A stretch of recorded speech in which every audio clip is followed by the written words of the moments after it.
What up, guys, and welcome back to Mel Games. I'm excited today because I'm going to be doing a playthrough of a new game I just got off of Steam called Civilization 6. I'm going to be giving you my first impressions on the long anticipated game, Civilization 6. So, what I'm going to do is I'm going to start off by watching the opening cinematic.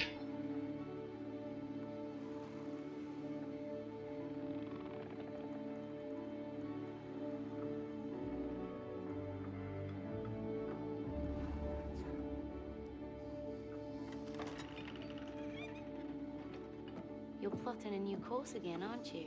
The currents before us are ever changing. We must adapt, press forward, if we are to see our journey's end. And how will we know when we get there?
Alright, well, that was really cool. I enjoy watching the cinematics, and I'm glad that they put a lot of effort into doing it. So yeah, I'm excited to get started here.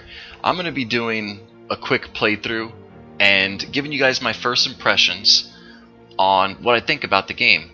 I've never played it before, so the first thing I'm gonna be doing is just jumping right into a game. But before I do, I want to give you guys a little bit of a background on me and my experience with Civilization. Now, I've been playing Civilization for many years. I have over 1,200 hours played of Civilization 5, and I've always loved the franchise. Having said that, when they announced Civilization 6, I got really pumped up, and I've been looking forward to this game for a very long time. So what I'm going to be doing here is I'm just going to be jumping right into a game. I'm not going to mess with any of the settings or anything like that. I'm just going to basically hop in and let it go. So yeah, I'm not going to mess with anything here. I'm just going to play the way the game was meant to be played, or at least the way the developers wanted it to be played.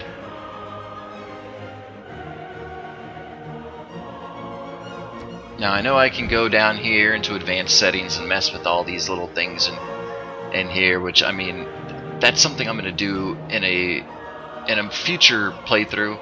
Right now I'm just going to go ahead and get started. Beneath water, to the great beasts of the Stone Age, to man taking his first upright steps you have come far. Now begins your greatest quest. From this early cradle of civilization on towards the stars. In your people lies your greatest strength, Emperor Qin Shi Huang. From all over the world, others will come to gaze upon the great walls and towering wonders of your united China. May the hands of your men never blister, as they work hard and fast to raise the most impressive structures that the world will ever know. Protect them well, and you will forever be immortalized.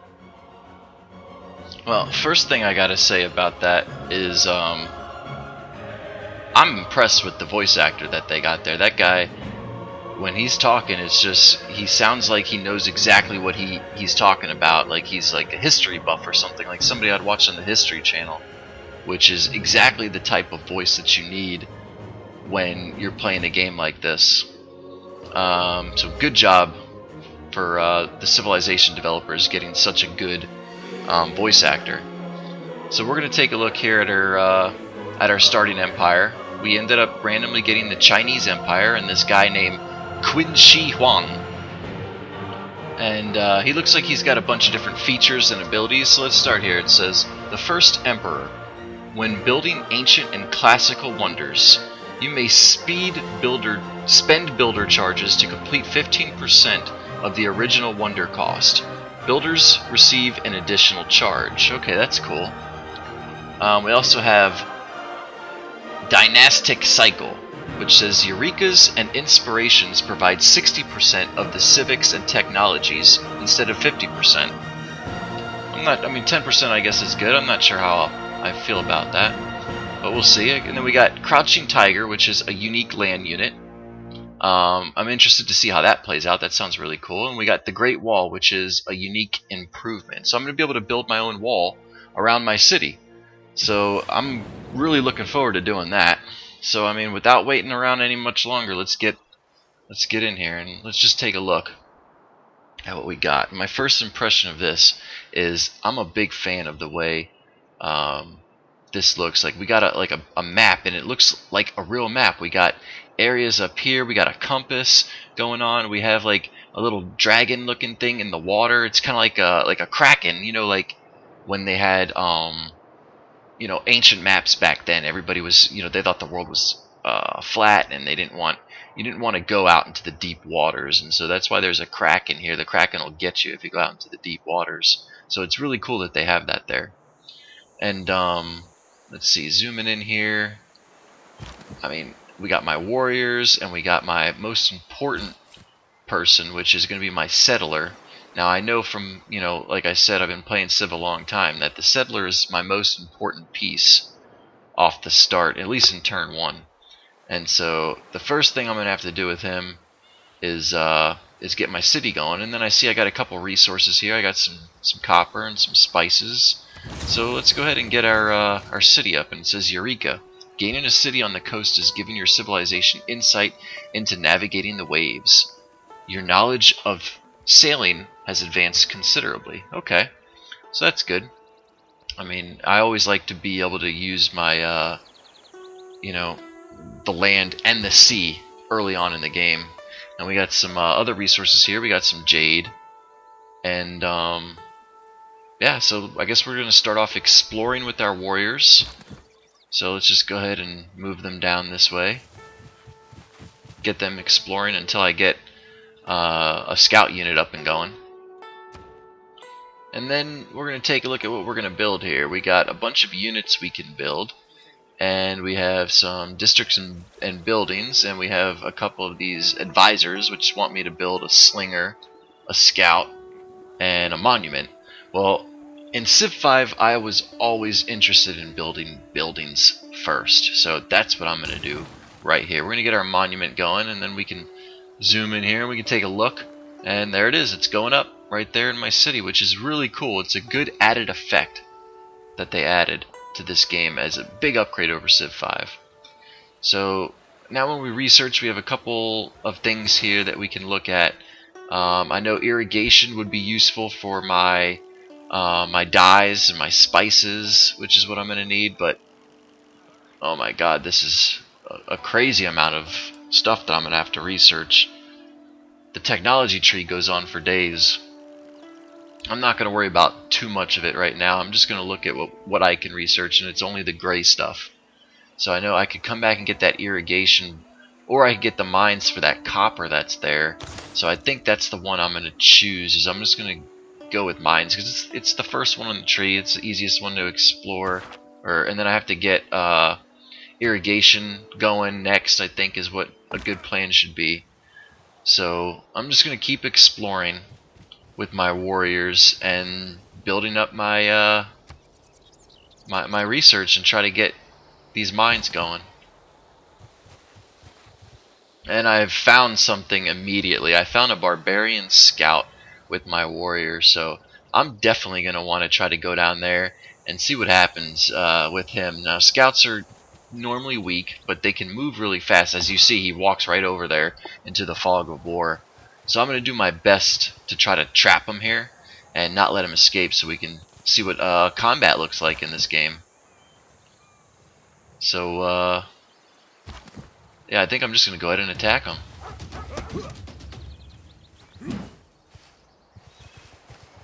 Well, that was pretty uneventful. I mean, we kind of exchanged blows there, but his health bar, you can see it's already down about half health, and mine was barely touched.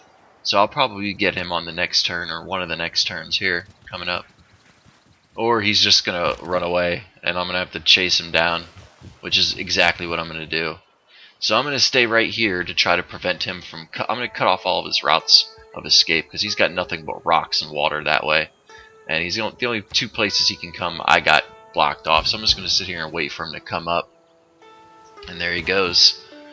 Alright, so if you look down here at the bottom right hand corner of my screen, you can see how they give a nice little breakdown on how the battle's going to go. They have the scout's got a combat strength of 6 and I'm 18, so I'm definitely going to be able to handle him here, hopefully, at least. Hopefully he doesn't, you know, the RNG gods aren't with him.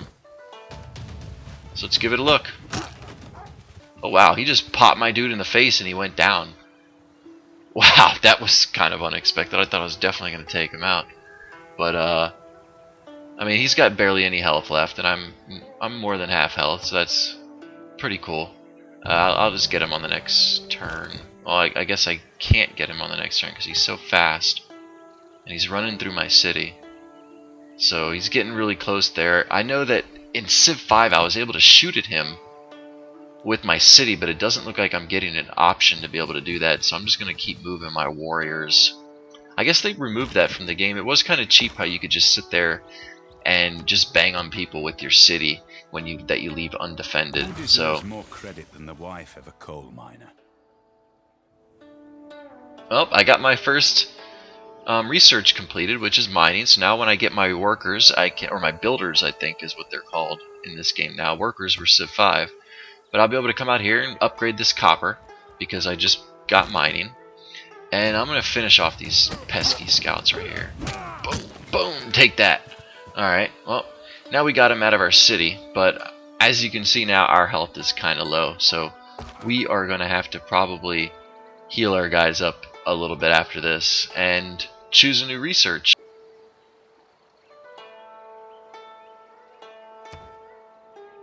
I remember that I needed to get irrigation next for those dyes that were up there. So I am going to probably just start off with getting pottery and then go right to irrigation. Oh, not the dyes, they were spices. Okay, whatever. Same thing. They're something I needed irrigation for. That's fine. We'll go up and get our spices and leave our guys here to heal. We'll fortify them until they're healed.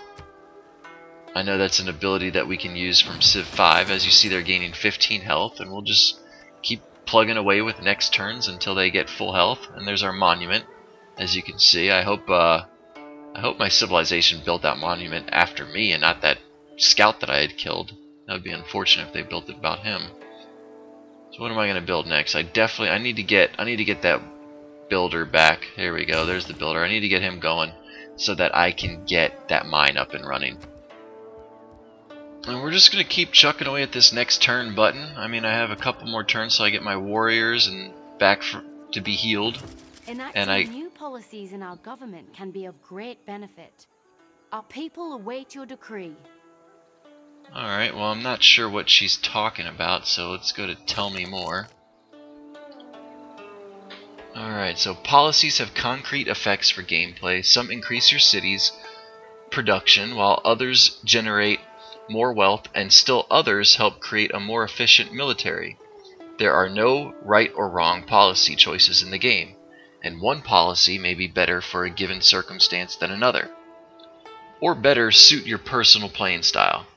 Try them out and see. There are 4 different types of policies, each of which may be slotted into the corresponding slot in a given government. Slotting these individual policies will give you the benefits described and enhance your game. Best, man is the noblest of all. Alright, well, I guess I understand. It looks like separated from law and justice, he is the worst. I love this guy's voice. I mean, he's so, he draws me in. I gotta stop talking when he's talking. He sounds like I shouldn't be talking over him. But I unlocked a couple policies here. I'm gonna go ahead and change my policies. It looks like it says I got a red and a yellow, so drag and drop a policy to slot it here. So I'm gonna have to choose which one. I'll just drag it in there, depending on the color. Okay, seems easy enough. Double experience for my recon. I don't really have any recon yet, so I'm probably gonna have to go with this one, where I'm gonna get bonus when fighting against barbarians. So yeah, that seems like the best route to take right now. And then for my economic policy, I have +1 production in all cities, which is good. Production is how I get things out faster. And then I have +1 faith and gold in my capital. Well, I'm looking up here for all my resource generation things, and I noticed that I'm getting gold, but I'm not getting any faith. And I'm not sure what faith does right now, but I am going to try to figure out what faith does, but I know I need it. So that's probably the best bet, is to go and get some faith and some gold. So let's go ahead and get that. And we'll confirm our policies. Yes, I'm sure. And I guess I have to choose another civic now. So let's take a look at the civic tree. What do we got? The civic tree. Oh my god, this one goes on for days too. Well, like I said, I don't want to overwhelm myself and spend too much time looking through this. So I'm just going to keep it simple and just choose one of the 2 that I know I can do. We have foreign trade and craftsmanship. I don't really have anybody who I can trade with just yet, so craftsmanship is what I'm going to go with. I haven't met any other civs just yet, so I mean, I just think craftsman is probably the best route to take right now.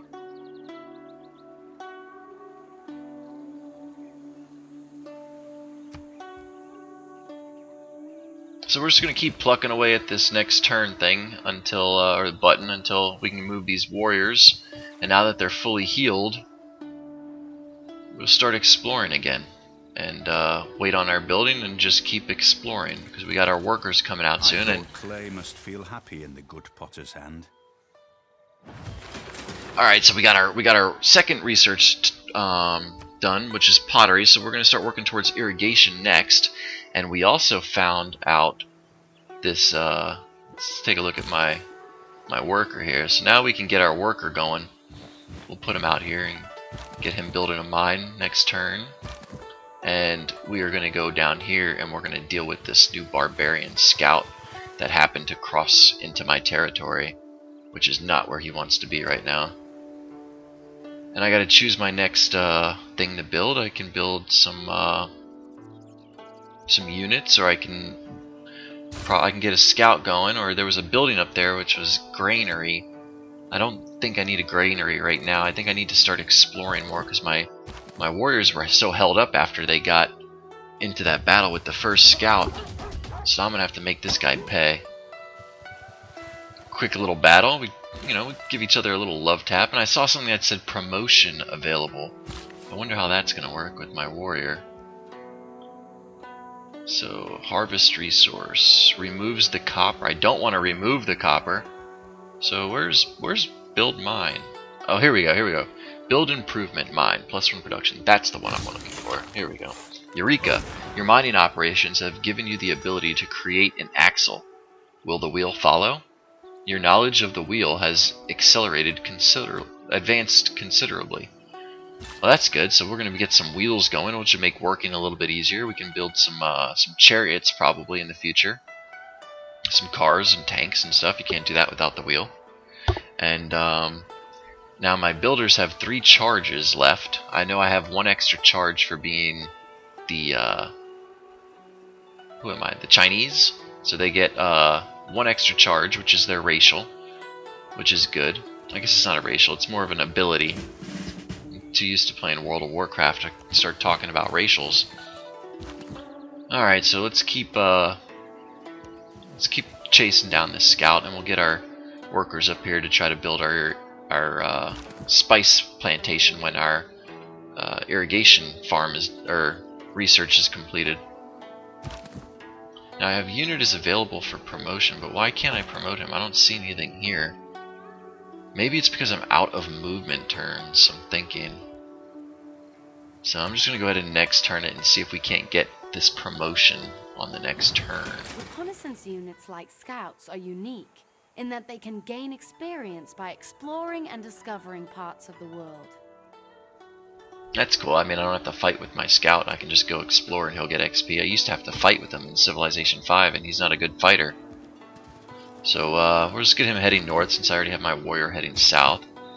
And here we go. There's the promotion button. I knew it. Alright, well, okay, so I have to choose. This is pretty cool, though. I like the way this is laid out. This reminds me a lot of Civilization Beyond Earth. Now, I wasn't a big fan of that game. I just couldn't really get into it because of all the weird factions and leaders who I weren't familiar with. It was hard for me to to fall in love with that game. But one thing about that game that I did like was the upgrade system for your units, and this looks like it's following that a lot. And of the 2 upgrades here, we got one that says Tortoise, which is +10 combat strength when defending against ranged attacks. I don't really have to worry about that. I don't see anybody I'm going to have to defend against anytime soon.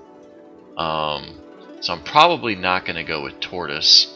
And the other one over here is going to be Battle Cry. It says combat strength versus melee and ranged units is increased by 7. So that's the one I'm going to want to go with, because I'm already fighting against these scouts. And who else knows what I'm going to run into. But after upgrading, I'm out of movement. Now that's something that's different from Civ 5, is when in Civ 5 I could upgrade them and then move them. I'm not sure how I feel about that. Maybe it might have something to do with a balancing issue that they had while making this game, and I might be able to figure it out later on, but that's kind of a disappointment that I'm not able to move my warrior after I upgrade him. It kind of slows the pace of the game down. And I know the pace of the game is already kind of slow early on, especially while I'm taking so much time to figure everything out. But it would be nice if I could have been able to just move my guide and try to explore a little bit.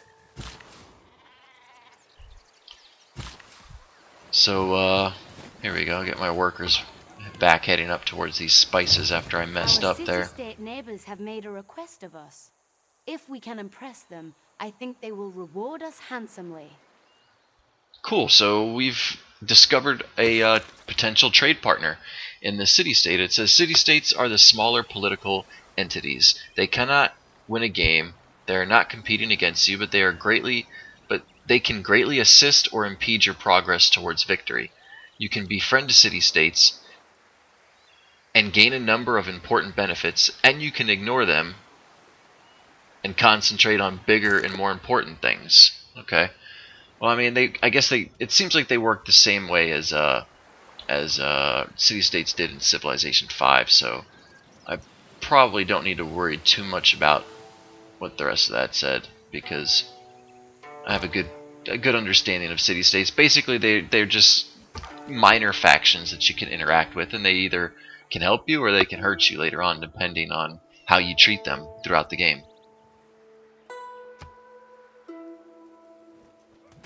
It says the city-state has given me a new quest. trigger a Eureka for writing. Trigger, that's the quest that they gave me, so I have to figure out how to trigger a Eureka for writing. I'm not sure exactly how to do that just yet, but I'm sure if I keep I mean, it's the first quest they give me, so I'm sure if I just keep playing, I'll eventually figure that one out.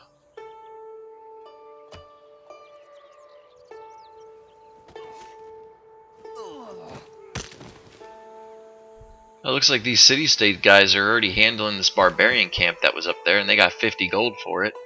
I really wanted to go get that for myself, but I mean, it's good that I got some allies that are helping clearing out some of these barbarians here. There's the quest, trigger a Eureka for writing. Okay, so I have to try to figure that out. Let's see if there's a way to explain it over here. Doesn't look like there's... I don't know what I'm supposed to do to trigger this quest. I mean, I guess I'll just figure it out. I'll just keep exploring up here with my settler, or not settlers, my scouts. And how do I close this? How do I get out? There we go. Alright. And we'll just get our workers going up here. I should be done with irrigation very, very shortly, and I can start working on getting them spices connected to my empire. And I'm going to go and handle these scouts that are up here too. Is craftsmanship, and gives us many useful objects, such as wickerwork picnic baskets. Cool. So I just got done getting the new Civic completed. I got some. You can tell by the exclamation points the new policies that I've unlocked.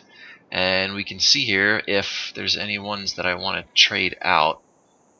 This one is going to help me build ancient and classical melee and ranged units. That does sound promising, as I will need to build up an army soon. And production towards builders. I don't think I'm going to be building any builders anytime soon, so I'm just going to replace my military policy here. There we go. That's going to be helpful for when I build up my army. Yes, I do want to proceed. And I got to pick a new Civic to research. Now, Civic seems to be, it has to do with my culture. So the reason why I'm able to build these Civic policies so quickly is because I started off with that monument. It seems like it's now been a very good choice. So we got military tradition, we got state workforce, and we got foreign trade.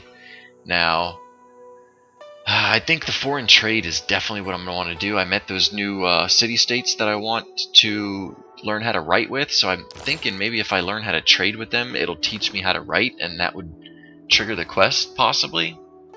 I'm not quite sure, but it's worth a shot, so I'm going to go for it.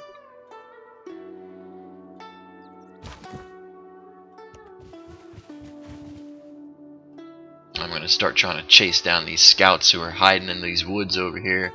Found some sheep too that he's hanging out by that we'll probably be able to connect to our empire once we expand a little bit more. And of course that scout goes running into the fog of war, but my scout's pretty fast too. I should be able to get him. Look at this. Yeah, I think his combat strength is 6 and mine is 10. It's because I have that one policy which makes me do more. Oh, I changed out that policy. I wonder why I'm able to do more damage to him. Maybe it's the difficulty. But I guess that's how scouts fight. They just kind of bang on each other with some sticks, but how else are they supposed to fight? There's really not much else for them to do. I guess they could sick their dogs on each other. That looks more like a hunting dog. You can see my granary was just about done. I really want to see what that granary... You can see how it looks in my city. I got the granary here. It looks really good coming along next to my monument. So I really like the way they did that. How you can see your city changing and taking shape depending on what you're doing. It's a big improvement over the way cities looked in Civilization 5 for sure. Alright, well I'm going to go ahead and just finish off this scout. Because, yeah, he's annoying. Boom! Take that! And get your dog out of here too. My dog will turn him into some dog food. Peter ain't going to be happy about that though. Alright. Well, we're looking kind of good here. I think on the next turn my granary is going to be done, so I want to see what this granary looks like. Where's my granary? There. Here we go. There it is, looking good. Okay, well, our city's coming together pretty nicely. We got a population of 3 about right now. We're working towards gaining some more people. We've met the city-state, and we're trying to be friends with them. We've explored a lot of the map. We've uncovered a lot of these resources that we're hopefully going to be able to connect to our empire very shortly. Alright guys, we're just about out of time for this episode of Mel Games. I'm going to be playing through this entire game, win or lose, to try to take in the ridiculous amount of content that this new Civ game has. So far it's been very fun and engaging, and I can't wait to see what else is in store for me. Between the voice actor, and the very short load times, the art design, and the return to a more linear tech tree, I think so far I'm really impressed with how this game looks, and I think it was worth the wait, definitely. I can't really find too many things to complain about now in the first 20 or 30 minutes that I've played it, and hopefully this game stays as fun as it is now for the entire playthrough. I hope you guys come back to see how the rest of this game plays out. If so, I'll see you guys shortly in the next episode. Thank you all for watching me give my first impressions of Civilization 6. Later.